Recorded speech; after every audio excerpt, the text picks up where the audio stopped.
the European Agency for Large-Scale IT Systems in the area of freedom, security and justice. And what's the contract? To expand the information communications infrastructure of mission-relevant applications for those two agencies. We've already heard about Thales, in front of whose office we're standing here.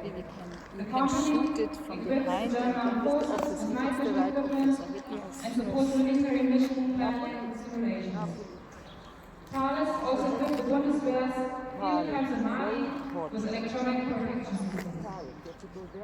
Newly researched technologies must eventually find application.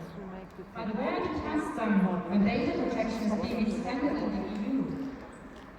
Back in 2013, the British Jordanian company Irisguard set up iris scans for Syrian refugees together with the United Nations. In Jordan's Satara camp, one of the largest refugee camps in the world, residents withdraw money not with a bank card but with the link of an arm. UNHCR Jordan was the first operation to introduce biometric data via iris recognition for refugees. How are people supposed to make decisions about their own data when access to food and healthcare depends on it? People fleeing war must have the right to maintain control over their own identities. Last month, the German government bought shares of 25.1% in defense manufacturer Hensoldt, worth 450 million euros for security reasons. But if Germany is really so concerned about security and stability in the world, why are we among the world's largest weapon exporters? Last year alone, the German government approved arms exports worth at least 4.9 billion euros.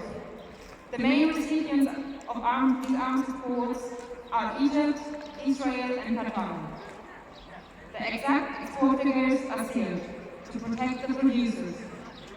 What a mockery for all the people who are fleeing attacks and fear for their lives.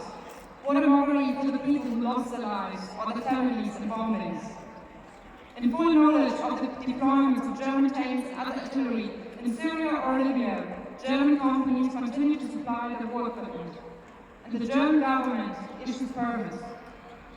Similar to Rheinmetall, Hensoldt maintains a branch in South Africa, which last year took over the Defense and Security and Air Traffic Management divisions.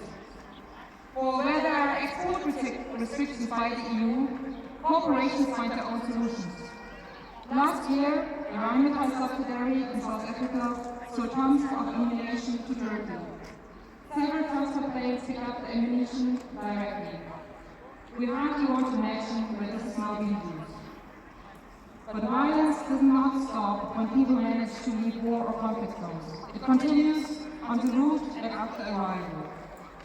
While EU citizens conceive the global freedom of movement as a self-evident right, more than 35,000 people without EU passports have died on the way to or in Europe since 1993. It is estimated that the number of unreported deaths is 3 times higher. In most cases, the deaths are the direct result of a restrictive and inhumane European border regime that violates the human rights of those seeking protection. To secure its dirty deal with Turkey, the EU is going over dead bodies. The movement of people must be prevented at all costs. Almost forgotten is the day when Ursula von der Leyen flew to the Greek-Turkish border in a military helicopter, thanked Greece for being the shield of Europe, and immediately made available 700 billion euros for border protection. This militarization policy must stop. Migration is a human right. Since COVID-19 is spreading in Europe, we are all called to keep distance. We experience massive restrictions in our everyday life, in our rights, work, economy, family, and all areas of life. But still, nothing, really nothing is done when it comes to the application of the camps. Deportations, however, are still possible. The erection of borders, offences and walls, the expansion of controls and detention continue to progress and are now additionally instrumentalized as a hygiene measure. Once again, Europe shows racist and colonial face. It's shameful Maxime. Rather let people die than receive them. We condemn the European security policy as inhumane, non-solidary and murderous. The dirty and dirty business models must come to an end. We demand an immediate stop to arms exports and the militarization of EU internal and external borders. We demand the right to freedom of movement for everyone.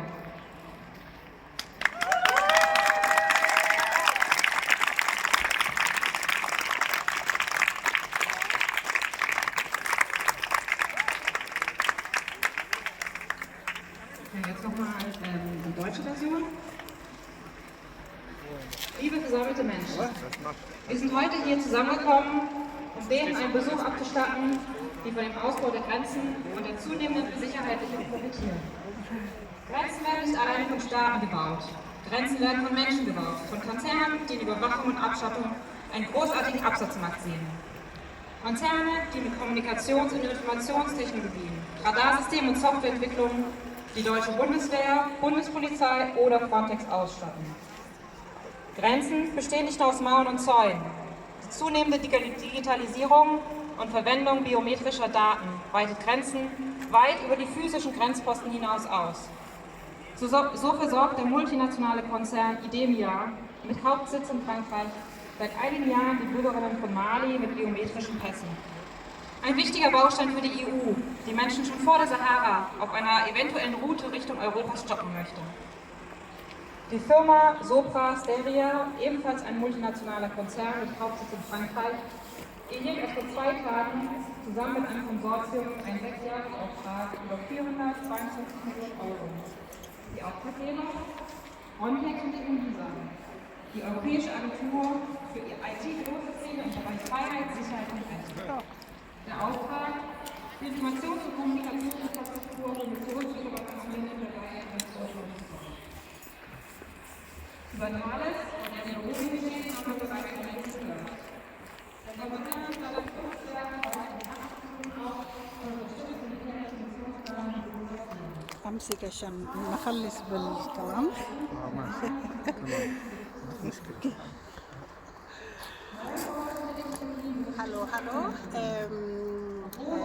Today is the demonstration against the flights that have cooperation with the government of Germany, how to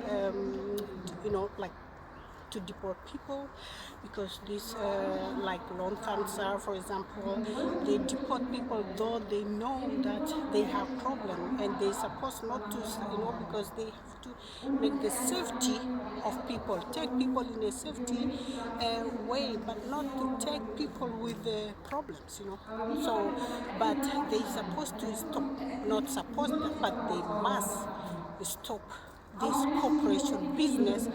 And as you hear, the lady said migration is human right, so they have to stop the cooperation business, stop deporting people to those countries where the people don't want to go because they have problems.